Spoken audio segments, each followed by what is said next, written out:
Bismillahirrahmanirrahim. Assalamualaikum warahmatullahi wabarakatuh.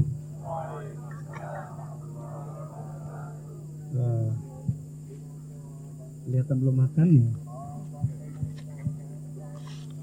Kalau sekarang ustadz tuh pada pakai pantun, ya. Ada juga pantunnya yang sambil ya, jenaka. Tapi aneh nggak apa pantun apaan. Ulang lagi aja ya, biar semangat ya. Assalamualaikum warahmatullahi wabarakatuh. Double gitu. Alhamdulillah wahdah. Sadaqa wa'dah wa nasara 'abdah wa a'azza jundah wa hazama al-ahzaba wahdah. Asyhadu an la ilaha illallah wa asyhadu anna Muhammadan 'abduhu wa rasuluh la nabiyya ba'dah. Allahumma salli wa sallim ala sayyidina wa nabiyyina wa qurrati a'yunina sayyidina Muhammad ibn Abdullah. Adda al-amanah wa ballagha ar-risalah wa nasaha al-ummah wa jahada fi sabilillah haqqa jihadi.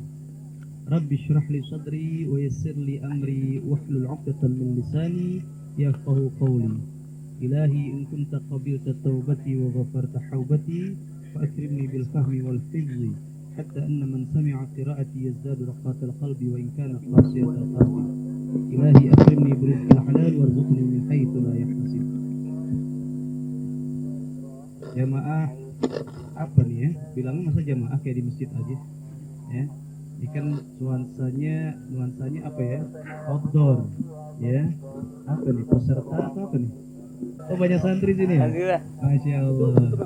Cara santri ya. Para santri ya, alhamdulillah ya. Para peserta yang dirahmati Allah. Para asatidz, kumpul di sini para asatidz ya. Panitia yang Masya Allah persiapannya berminggu-minggu ya. Dan semua peserta yang dirahmati Allah, puji syukur kehadirat Allah Subhanahu wa taala. Ini malam beda banget dari malam-malam berikut sebelumnya. Buat saya khusus ini pertama kali nih. Begini, untung nggak salah kostum. Tadi saya mau pakai sarung. Nah, pakai sarung fotonya outdoor. Waduh, ya. Untung bawa jaket. Kalau misalnya kedinginan bisa pakai jaket ya. Ini suasananya Masya Allah menyatu sama alam. Bolehlah kita rekomendasi buat kegiatan lain atau kita cari tempat semisal yang mungkin lebih dingin gitu ya, di kebun teh gitu ya, gitu ya. Mau ngaji mau jalan-jalan, gitu ya. Oke, puji syukur kehadirat Allah bahwasanya ini malam Allah beri kesempatan kita di antara banyak pilihan kegiatan kita milih ini. Tidak lain makanya kita harus syukuri kenapa? Wa may yuridillahu bihi khairan yashrah sadrahu lil Islam.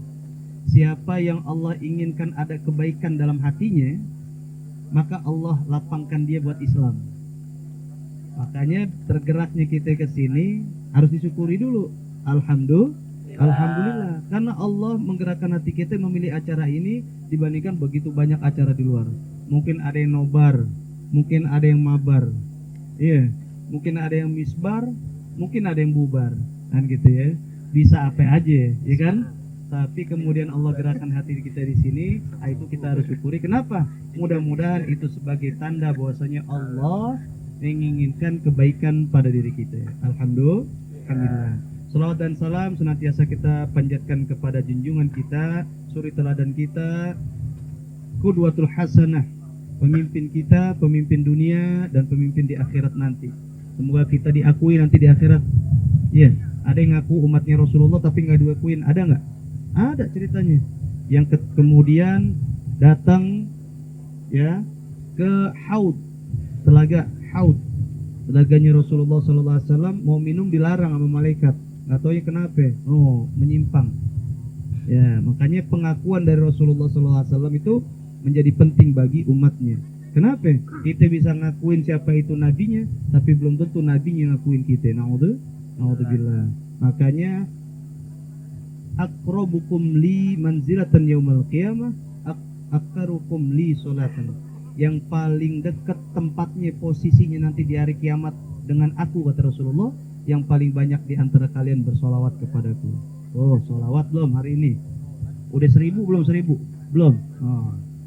Allahumma sholli wa sallim ala sayyidina Muhammad wa ala ali sayyidina Muhammad 1000 kali. Nah gitu. Kali ya. Langsung udah tuh Ustaz 1000 kali. Aduh pelit amat. Biasakan mulut kita ini menyebut sang kekasih Rasulullah. Allahumma sholli wa sallim wa barik alaihi wa ala alihi.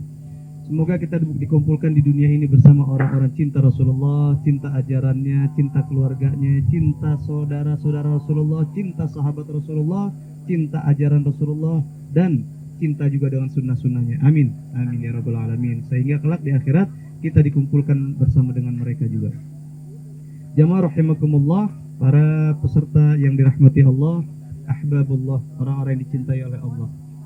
Ini hari spesialnya apa ya? Kita kan bikin acara ini momentumnya Sumpah Pemuda. Maka Sumpah Pemuda itu kan berapa tahun yang lalu, Ran? 1928, sama dengan banyak kan?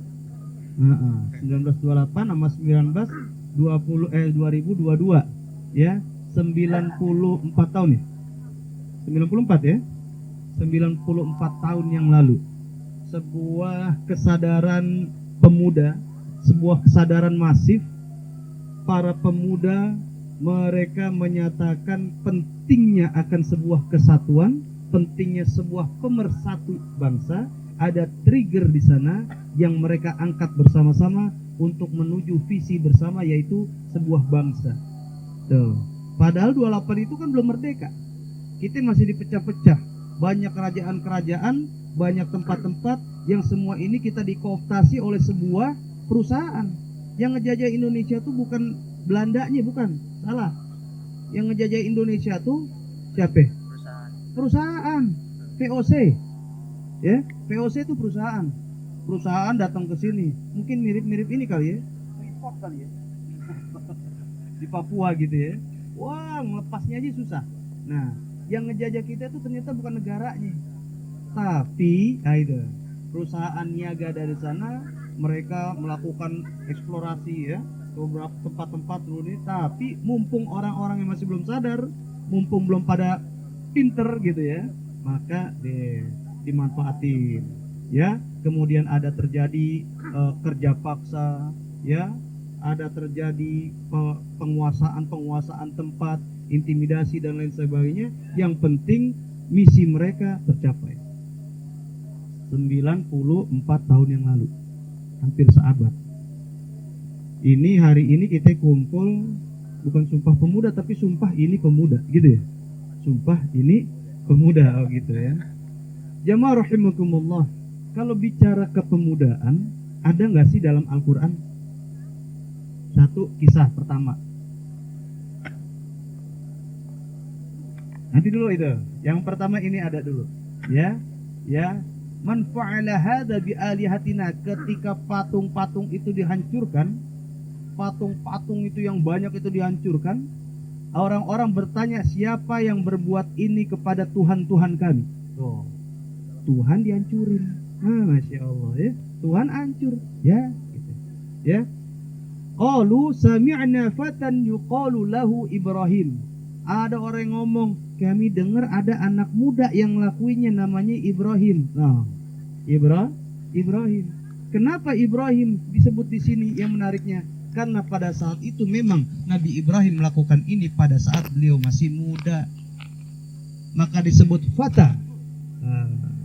Fata, ya. Ana ingat Fata ini, ada teman ana yang satu-satunya namanya Fata, ada. Namanya Fata Yasin. Masya Allah, bagus ya. Fata Yasin. Ana kenal dia namanya Yasin. Ana bilang nama ente panjang banget kali, Yasin wal Qur'anil Hakim dan seterusnya gitu ya. Nama Yasin wal Qur'anil Hakim DST. Wah, kalau disebut panjang pokoknya ya. Fotokopi aja biar gampang dibagi-bagi. Ini nama aneh. Jadi satu buku, ente mau nggak masuk dalam covernya itu buku Yasin? Siapa yang mau masuk? Cover buku Yasin. Ini mau? Cengir-cengir baik. Ya. Cover yang nggak mau sama orang itu tuh. Cover boy majalah Yasin. Ya. Cover boy Trubus mendingan ya, samain nama apa ya, tumbuh-tumbuhan. Para peserta yang dirahmati Allah, Nabi Ibrahim melakukan ini pada usia muda. Pada usia mudanya dia melakukan apa ya? Sebuah konsekuensi diambil, sebuah konsekuensi dakwah di mana pada situ itu yang dilawan adalah tirani, yang dilawan adalah kekuasaan absolut. Gak apa-apa, di sini aja ya. Sebuah kekuasaan absolut yaitu Namrud. Namrud kuat bala tentaranya, kuat pengaruhnya, kuat ekonominya, ya, kekuasaannya dan seterusnya. Tapi Nabi Ibrahim orang yang diantara nabi-nabi lain yang Allah berikan wahyu kepadanya, wa kadzalika nuri Ibrahima malakutas samawati wal ardi waliyakuna minal muqinin. Dan sungguh kami memperlihatkan kepada Ibrahim ilmu-ilmu tentang malakut langit dan bumi agar dia menjadi orang yang yakin. Tuh. Makanya dalam pencariannya Nabi Ibrahim itu kemudian, masa sih ibadah begini, masa sih nyembah itu Tuhan yang disembah adalah bentuknya patung, kalau begini apa benar? Dia cari. Bedanya kalau yang lain itu mencari ada guru, Nabi Ibrahim siapa? Yang ngasuh beliau namanya Azar, tukang bikin patung, ya. Ayahnya paman, ya, paman Azar. Makanya bagaimana dia kemudian berpaling dari itu dan mencari kebenaran yang sesungguhnya? Kalau dia bertanya oleh mentornya, pasti diajarin cara bikin patung. Karena sang mentornya itu profesinya membuat patung. Tuh patung yang dibikin, cari dari batu yang besar, diambil, kemudian dijadikan patung, dibentuk dan disembah habis itu. Tuh, ya kan? Bagaimana ini? Maka Allah membukakan pandangan Nabi Ibrahim ini. Tuh, pada malam hari dia merenung, lihat ke atas. Ada kedap-kedip banyak. Kelap-kelip, kelap-kelip. Wah, ini mungkin Tuhan nih. Ini mungkin Tuhan saya nih. Ditungguin, seneng dia ngeliat. Banyak kedap-kedip begitu. Kayaknya nih Tuhan manggil-manggil. Ya. Tapi ketika pagi mendatang, pagi menjelang, ini hilang pada. Qala la uhibbul afilin. Saya nggak suka sama yang hilang-hilang begini. Sama yang lenyap-lenyap begini. Enggak, bukan begini Tuhan. Masa Tuhan ada, kadang ada enggak. Ya, ada enggak terus begitu. Maka kemudian malam berikutnya dilihat ada bulan. Bulannya mungkin bulan lagi menjelang purnama atau bulan purnama. Qala hadza rabbi. Ini nih Tuhan saya nih. Tapi ketika pagi datang, seterang itu bulan makin hilang, enggak kelihatan, makin enggak kelihatan. La illam yahdini rabbi la akunanna minal qaumid dhallin. Selama Tuhanku tidak memberiku petunjuk, pasti aku udah menjadi orang yang sesat. Maka dicari lagi apa? Siang bangun ngelihat matahari, diperhatikan, apa ini ya? Apa ini Tuhan nih? Hadza akbar. Ini lebih gede, cahayanya lebih kuat, panas, karakternya lebih kuat. Ini nih Tuhan saya nih. Ketika sore menjelang, itu matahari kemudian terbenam. Oh, punya kesimpulan. Ya qaumi inni bari'um mimma tusyrikun. Wahai kaumku, sesungguhnya aku terbebas daripada apa yang kalian sekutukan selama ini. Inni wajjahtu wajhiya lilladzi fataras samawati wal arda hanifa wa ma ana minal musyrikin. Maka dengan ini aku menyatakan, aku menghadapkan wajahku secara lurus kepada yang menciptakan langit dan bumi ini semua. Dan aku bukanlah orang yang menyekutukannya. Maka bukan ini semua Tuhan-Tuhan, patung-patung yang kalian sembah ini. Aku akan hancurkan ini semua. Karena inilah yang menyesatkan kalian dari kebenaran. Tuh, semangat anak muda. Jadi bagaimana kita belajar dari Nabi Ibrahim menyuarakan kebenaran dan hidup atas konsekuensi kebenaran. Tuh, iya enggak? Nah, ada nama Ibrahim sini. Nama bagus-bagus. Ibrahim panggilnya siapa? Boim. Ya. Nama bagus-bagus. Muhammad panggilnya? Muhammad. Astagfirullah. Iya. Ada nama bagus-bagus panggilnya Abun. Salah ya? Bukan. Pas banget duduknya salah, ya. Jamaah rahimakumullah, peserta yang dirahmati Allah.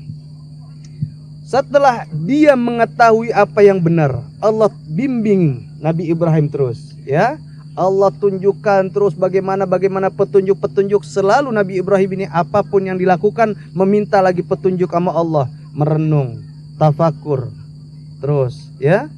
Kemudian apa Allah perintahkan dilakukan, Allah perintahkan dilakukan, sampai Tuh, ya. Berapa ujian dilakukan oleh Nabi Ibrahim, ya. Suruh hijrah. Tuh, hijrah. Anaknya lahir, nungguin anak lama-lama nggak lahir-lahir, ya. Nggak taunya istri yang kedua punya anak. Baru itu setelah anaknya lahir yang ditunggu lama-lama, bukannya nih anak bagaimana. Ya biasanya kalau nungguin anak banyak cerita nggak kita? Ada tetangga, teman, saudara kepengen banget punya anak, nggak dapat. Sekali dapat anak biasanya ada apanya?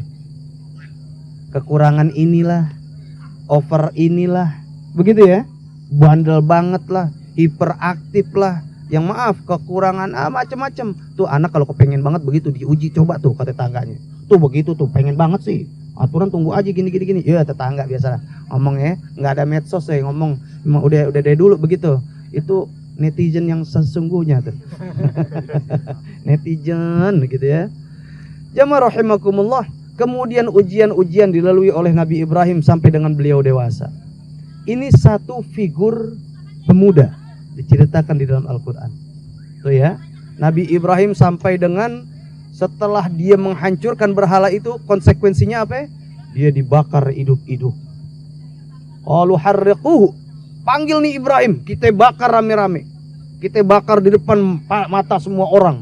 Dipanggil tuh Ibrahim, ditangkap. Anta fa'alta hadza bi alihatina ya Ibrahim. Ente yang berbuat begini sama Tuhan-Tuhan kita Ibrahim. Lah, tanya tuh yang paling gede tuh. Ada satu martilnya ditaruh di patung yang paling gede. Tanya, sal kabirohum in kanu yantiqun. Tanya tuh sama yang paling gede kalau dia bisa ngomong. Ya dia kan patung, lu lagi masa bisa ngomong ditanya? Ya udah tahu nggak bisa ngomong, pakai disembah diminta. Gitu. Oh iya juga ya. Tapi apa yang boleh buat? Ini kan nenek moyang kita begini. Nggak bisa. Ibrahim harus dihukum, dibakar. Al-Fakir alhamdulillah pernah kesempatan datang ke tempat pembakaran Nabi Ibrahim di Turki Timur, Sanliurfa. Itu tempatnya tinggi, lebih tinggi dari tempat ujung masjid ini. Tinggi betul. Di atas sana ada 2 tiang. Tiangnya masih ada tempat ngikat Nabi Ibrahim. Nabi Ibrahim diikat dulu berapa hari di situ, kemudian ini lembah di bawahnya itu kayu bakar semua, kayu. Ketika itu dibakar menyala semua, Nabi Ibrahim dilempar. Orang nonton dari atas begitu. Tiba-tiba mereka melihat Nabi Ibrahim jalan di atas api, di dalam api, ya, di dalam api. Apa janji Allah? Ya naru kuni bardan wa salaman ala Ibrahim. Wahai api, jadilah engkau dingin dan menyelamatkan bagi Ibrahim. Tuh, Allah janji kepada siapa yang berjuang di jalannya, waktunya Allah bantu, Allah tolong, pasti Allah tolong. Tapi jangan kalau berjuang di jalan Allah, dikit-dikit ya Allah begini amat. Belum waktunya minta pertolongan, belum waktunya dibantu, ntar juga dibantu. Ya enggak? Ya. Tapi setelah itu Nabi Ibrahim besoknya kalau dia masak, panas, kena api, panas enggak? Panas. Jadi cuma hari itu doang ya. Dinginnya buat hari itu doang. Wah, kok nggak bisa lagi besoknya? Kepanasan saya. Ya kuota kamu udah habis. Kuotanya kan sehari doang, ya, kuota harian. Kuota recehan ya. Jamaah rahimakumullah. Itulah Nabi Ibrahim alaihissalam. Kemudian kisah pemuda lain di dalam Al-Qur'an yaitu Ashabul Kahfi. Jumlahnya berapa orang? Jumlahnya berapa? 15. Berapa ya? 9. 5. Itu mah boyband Korea. Berapa itu? Jumlahnya masa nggak tahu? 7. Aduh, untung datang sekarang. Kalau nggak ntar pulang ngaji ditanya orang, berapa Ashabul Kahfi? 9. 9 Wali Songo lain lagi. Ya. Ashabul Kahfi 7. Ada hadis sahih nih, nanti boleh dipegang. Nama-nama mereka itu bisa untuk tabaruk, bisa ngambil berkahan boleh. Nama-nama Ashabul Kahfi, Tamlikha, ya, Maryunis, Zunawanis, ada 7 nama, namanya agak susah emang, ya. Zunawanis, aneh apa lupa lagi. Kagetan sini, ya. Nah, nama-namanya ada 7 nama itu hafalkan. Hafalkan. Ini Ashabul Kahfi namanya. Yang kedua surah Al-Kahfi perlu dihafal ayat 1 sampai 10, perlu. Hadis sahih menyebutkan siapa yang menghafal surat Al-Kahfi 1 sampai 10 seperti dia menghafal surah Al-Fatihah, ya, maka itu menjadi benteng dia dari tipu daya Dajjal. Syukran akhi. Dari tipu daya Dajjal nanti di akhir zaman. Tuh, ya. Hafalin tuh. Alhamdulillahilladzi anzala ala 'abdihil kitaba wa lam yaj'al lahu iwaja qayyima. Nah, di situ ada sakta. Qayyiman liyunzira ba'san syadida dan seterusnya. Sampai id awal fityatu ilal kahfi faqalu rabbana atina min ladunka rahmah wa hayyi lana min amrina rasyada. Nah, ini sebagai wiqayah, sebagai benteng kita, pembentengan kita daripada fitnah Dajjal di akhir zaman nanti. Ashabul Kahfi, orang-orang innahum fityatun amanu bi rabbihim. Sesungguhnya mereka adalah para pemuda yang beriman kepada Tuhannya. Tuh, Allah jaga keimanan mereka. Mereka sama hidup juga di bawah tirani, kekuasaan yang zalim. Tapi apa? Allah abadikan nama mereka. Allah nggak mau tunduk kepada mereka nggak mau tunduk kepada kezaliman, maka mereka memilih ketauhidan, memilih berpegang kepada akidah yang benar. Mereka pindah daripada tempat yang zalim tadi. Mereka pindah, mereka lari dari sana, maka Allah jaga itu.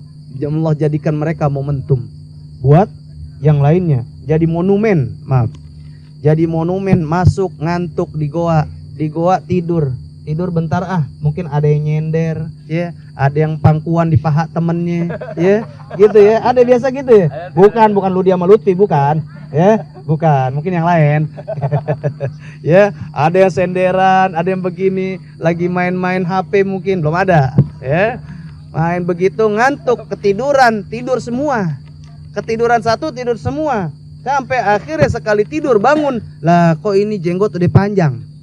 Rambut pada putih, rambut pada panjang. Ini gimana? Kan labithna yauman au ba'du yaum. Ini kita ketiduran berapa hari? Paling sehari 2 hari. Tapi kok pada begini? Gitu ya. Tiba-tiba kruk baru bunyi. Apa itu? Lapar. Wah, keroncongan dari dulu udah ada. Nah, ya. Nah, itu kruk lapar, nyari makanan ke kota. Belanja, pakai duitnya. Tek, dilihat sama orang, ini duit kuno nih. Udah 300 tahun yang lalu, kok baru sekarang ada? Bapak siapa Pak? Dari mana? Oh, disebutin, kami dari kota ini itu. Maaf. Syukran. Maaf, kasih tadi. Oh iya, boleh. Oh, terbalik. Ya. Dari mana ini diceritakan begitu-gitu? Ternyata mereka tidur itu diistirahatkan oleh Allah. Allah jaga keimanan mereka, Allah jaga keberadaan mereka menjadi contoh bagi generasi setelahnya. Tuh kira-kira 300 tahun berapa periode tuh? Iya enggak? 300 tahun berapa periode? Kalau 100 tahun itu aja keturunan ya, ada 5 keturunan, kan masing-masing orang jeda sekitar 20 tahun ya. Bapak sama anak, ibu sama anak kira-kira range-nya antara 20 tahunan. Berarti kalau 100 tahun kan berarti ada 5 keturunan ya. 300 tahun berapa tuh? Ya, 15 keturunan.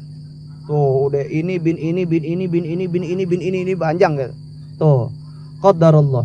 Allah atur semuanya itu, yang enggak ada skenario bisa menyusun seperti itu. Ada satu anjing ikut sama mereka, tuh anjing tidurnya di depan goa. Wa kalbuhum basitun zira'ihi bil wasid. Itu anjingnya tidurnya ngadep ke jalanan, keluar di bibir goa, tangannya begini nih. Seakan-akan dia melek. Kan orang takut, anjing kan mulai begini ntar melek sedikit, tidur lagi begitu. Gara-gara anjing begitu, orang pada takut, nggak ada yang berani masuk ke goa itu. Allah jaga 309 tahun. Subhanallah. Bukti pembelajaran, siapa yang memperjuangkan kebenaran, Allah akan berikan mereka perlindungan dengan caranya. Ya, ntar gimana kita nih? Gimana kita? Kita tahu kanan kiri banyak ajakan kebaikan, kita ambil apa enggak? Kita ada kesempatan berbuat baik gono gini, kita lakuin apa enggak? Ini pertanyaannya. Apa yang kita lakukan waktu kita muda? Saat masih muda, emang terus masih muda ngapain? Pertanyaan saya, pertanyaan Ana nih. Banyakan mana orang tua sama anak muda? Banyakan mana? Anak? Kenapa? Karena banyakan orang meninggal belum sampai tua. Makanya jumlah orang tua sedikit. Orang belum nyampe tua pada meninggal. Begitu loh.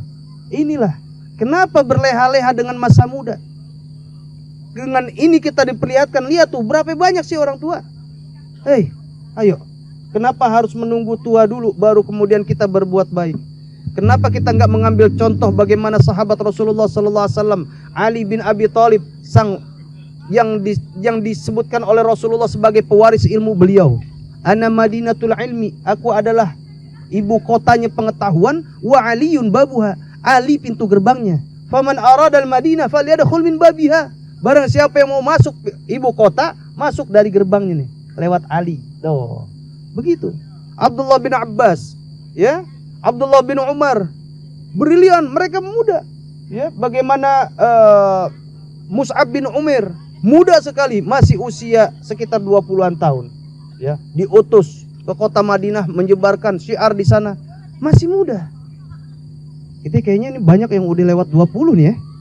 Ada yang masih di bawah 20. Lantas apa coba? Oh, masih di bawah 20, alhamdulillah. Ridho juga ya, kelihatan emang. Gede soalnya, gede bohongnya.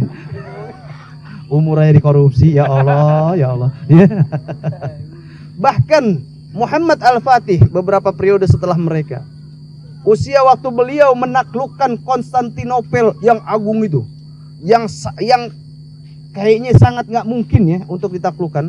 Masya Allah, kalau kita kesana tuh ngeliat hampir sempurna itu. Istana Konstantinopel itu hampir sempurna sekali. Dia di belakangnya gunung tinggi, di depannya ini menghadap selat begitu, laut.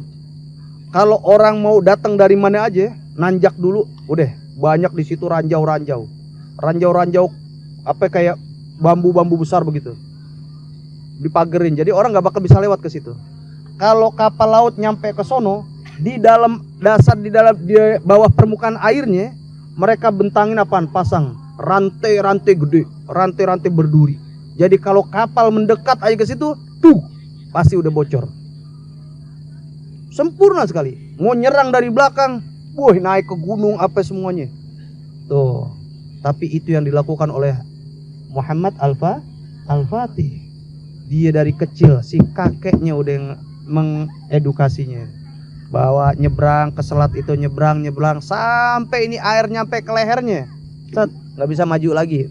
Kakek bilangin, ini nanti kamu yang bakal naklukin ya. Kamu yang naklukin.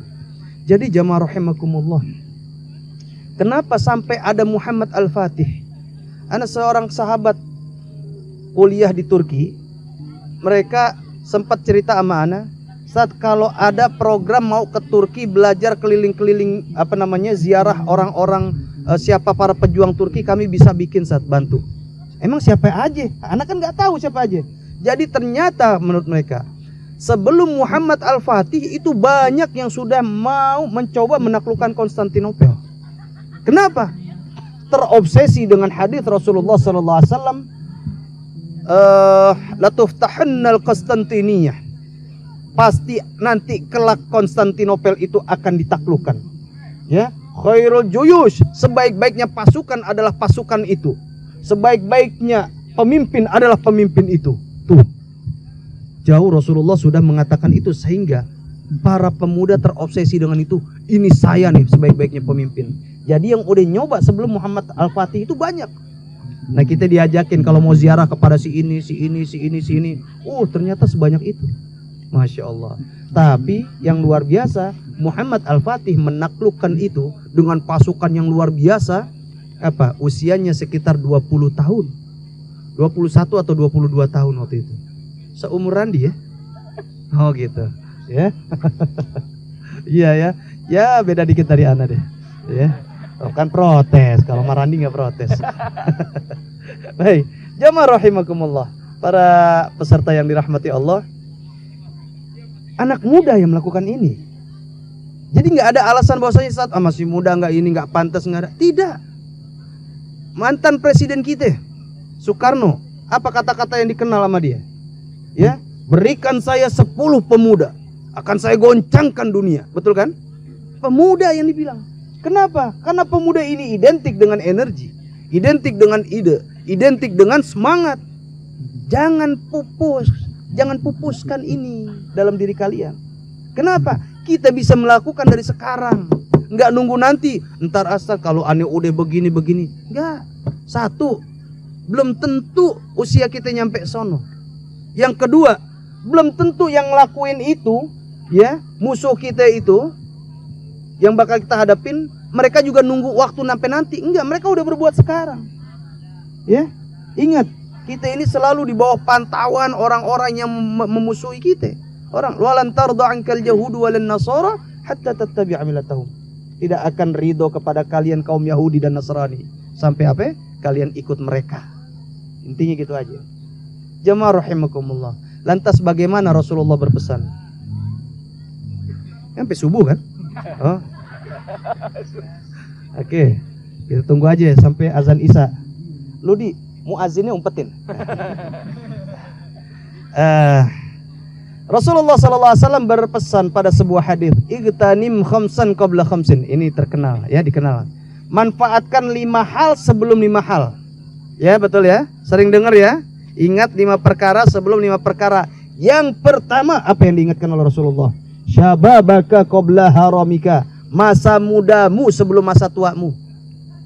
Masa muda itu dulu. Sebelum bicara yang lain-lain, wasihataka qabla saqamika, wa ghinaka qabla faqrika, wa faraghaka qabla syughlika, terakhir wa hayataka qabla mautika. Sebelum ini, sebelum masa kayamu, di saat masa miskinmu, sehatmu di saat sebelum sakitmu, ya, waktu luangmu sebelum waktu sibukmu, hidupmu sebelum matimu. Tapi yang nomor 1, syababaka qabla haramika. Masa mudamu manfaatkan sebelum waktu tuamu tiba. Jadi jangan sampai nanti udah segini udah nggak bisa lagi begitu, jangan. Lakuin sekarang. Ketika kita bertanya kapan nyari momennya untuk kita begini begitu, momen terbaik itu adalah sekarang. Ya, jangan nunggu entar. Kenapa? Banyak contoh, lihat ya, figur-figur muda, ya, orang-orang pemuda-pemuda yang mengambil peran dalam perubahan, pemuda-pemuda yang mengambil bagian dalam perjuangan. Tuh lihat, ini momentumnya Sumpah Pemuda. Kita bicara ini ya. Jadi kumpul kita kalau anak-anak muda ini nggak usah dikatakan macam-macam. Oh gini-gini, masih muda, masih kecil. Enggak. Ya, jangan. Maka memang kalau bicara tentang anak-anak muda, kita tidak bisa bicara tentang pengalaman, belum. Tapi bicara anak muda, bicara anak pemuda itu adalah bicara tentang masa depan. Iya, ya kan? Bicara masa depan. Kenapa demikian? Kenapa pemuda itu harus bangkit? Pemuda itu harus berjuang lebih. Pemuda itu dibekali dengan semangat yang lebih, ya, tenaga yang lebih, waktu yang lebih luang mungkin. Kenapa? Inna fi yadi syubbani amrul ummah. Sesungguhnya di tangan para pemuda itulah terdapat urusan umat. Wa fi aqdamiha hayataha. Dalam keberanian mereka, maju mundurnya ini umat nih. Hidup matinya ini umat nih dalam ada pada apa tadi? Akademia, pada keberanian mereka. Jadi kalau anak mudanya lebay-lebay gimana? Cengeng. Kalah sama game, ada? Kalah sama, maaf nih, ya saya ditinggal Pak Ustadz begini. Ya Allah. Jangan takut, prinsip 1. Jodoh nggak bakal lari, betul? Jodoh nggak bakal ketuker, betul? Tapi ditinggal kawin banyak. Banyak kan ceritanya kan? Udah berarti itu bukan jodoh gitu ya. Nunggu aja. Kalau nih anak kasih doanya nih ya, biar dapat jodoh gampang. Ya Allah, nih ada nih yang mau sama kita nih, ya. Doa ya. Ya Allah, ayo doain. Ya Allah, ya. Kalau dia jodohku, dekatkanlah denganku. Oh, ya. Kalau dia bukan jodohku, dekatkan denganmu. Meninggal dah. Orang digituin bilang, Dek, saya udah doanya begini nih. Wah, jangan begitu dong. Gitu ya. Jamaah rahimakumullah. Terakhir closing ini adzan ya. Wah, nggak ada toleransi. Baik. maka waktu terbaik dalam masa-masa muda ini adalah jangan tinggalkan menuntut ilmu. Belajar. Al-ilmu fi shighari kan naqsi 'alal hajar. Ilmu pada saat muda itu seperti lukisan di atas batu. Tahu lukisan di atas batu, ukiran-ukiran. Kena hujan hilang nggak? Tuh, masanya belajar. Temuin guru-guru, temuin perbanyak guru itu. Mereka yang menjadi sebab kita nanti di akhirat nanti. Tunggu dulu ya.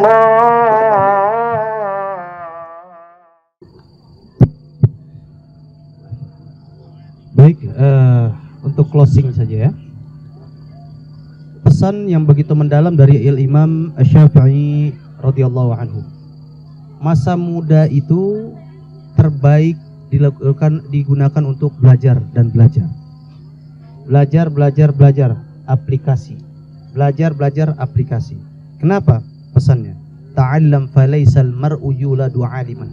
Belajarlah karena enggak ada orang yang terlahir langsung pinter.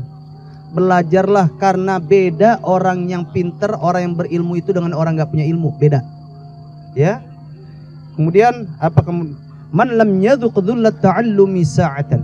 Siapa yang enggak merasakan susahnya menuntut ilmu walau sesaat, tajarra'a dhullal jahli tula hayati. Dia akan merasakan sulitnya menjalani hidup seumur hidup dia, sepanjang umur dia. Tuh. Makanya menuntut ilmu emang susah. Menuntut ilmu itu memang berat. Makanya kalau kita nggak mau ngejalanin itu, konsekuensinya apa ya? Kita bakal hidup dengan kebodohan, dan hidup dengan kebodohan itu lebih susah dan lebih mahal. Iya enggak? Lebih mahal. Nah. Hayatul fata wallahi bil ilmi wal adabi illam yakuna la'tibaro lidzatihi. Kehidupan seorang pemuda itu dinilai dari apa? Ilmunya dan adabnya, akhlak.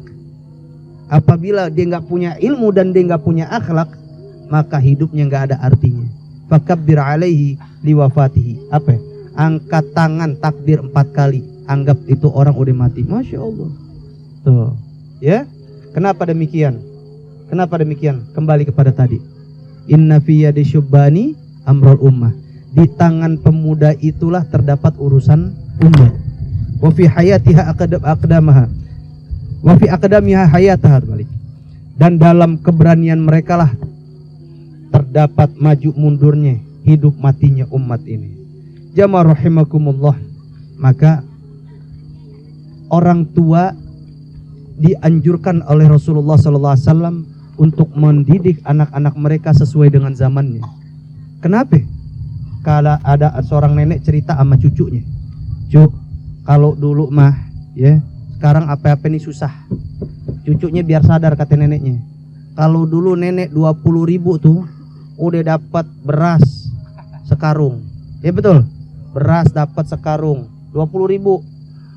Rokok 1 slop buat kakekmu katanya. Ya, dapat minyak ya, dapat lagi minyak angin lah, minyak apa kayu putih lah, minyak apalah, beli ini beli itu. Sekarang mah susah, Cuk. Iya, Nek, apa-apa mahal. Bukan, Cuk. Sekarang di mana-mana CCTV kata neneknya. Sekarang banyak CCTV, udah susah, Cuk, katanya. Nih neneknya geblek juga nih nenek. Ya. Tapi paling enggak kita memahaminya begini ya, peserta yang dirahmati Allah. Segalanya ada masanya. Orang tua itu mendidik anak itu bukan untuk zaman di orang tuanya. Orang tua itu mendidik anaknya untuk menghantarkan mereka kepada zamannya mereka. Alimu auladahum fa innahum saya'ishuna laisa fi zamanikum. Siapkanlah nih anak-anak kalian karena mereka akan hidup bukan di zaman kalian tapi di masa-masa mereka. Yang dulu mungkin orang tua kita emang gadget nggak kenal. Aneh kuliah ya, yang punya handphone tuh orang kaya doang. Handphone tuh dulu orang kaya doang, bener. Kuliah punya handphone, isi pulsanya 100.000 doang adanya. Sekarang mah ya 5.000 ada ya. Ya Allah, ya dulu SMS belum ada WhatsApp. Sekali SMS, pertama-tama 2.000. Kesininya jadi 1.000, kesini jadi 500. Sekarang gratis. Gitu ya. Nah, itu zamannya zaman beda. Zaman kalian ini nanti ke depannya seperti apa? kalianlah yang akan menghadapinya. Nah, inilah perlunya persiapan, dan itu persiapan segala sesuatunya itu didapat melalui proses yang namanya belajar. Sebuah proses yang disebut dengan pendidikan. Didiklah diri kita ini untuk mempersiapkan kita ini menjadi apa ke depannya. Semoga Allah Subhanahu wa taala memberikan taufiknya kepada kita untuk senantiasa belajar, bertemu dengan orang-orang baik, orang-orang soleh yang kita bisa mengambil istifadah ilmu dari mereka, ilmu-ilmu yang bersanad, ilmu yang bersandar kepada ulama dan sampai kepada Rasulullah sallallahu alaihi wasallam. Karena urusan agama, ilmu itu harus ada sanadnya. Kalau enggak, ke Nabi siapa yang nyambung? Nabi Jojon. Mudah-mudahan ya. Kita tutup sini. Kita udah pas dengan qomat ya. Kita tutup dengan hamdalah. Alhamdulillahirabbil alamin. Mohon maaf atas segala kekurangan. Sekiranya ada salah kata mohon dimaafkan. Assalamualaikum warahmatullahi wabarakatuh. Maaf ya.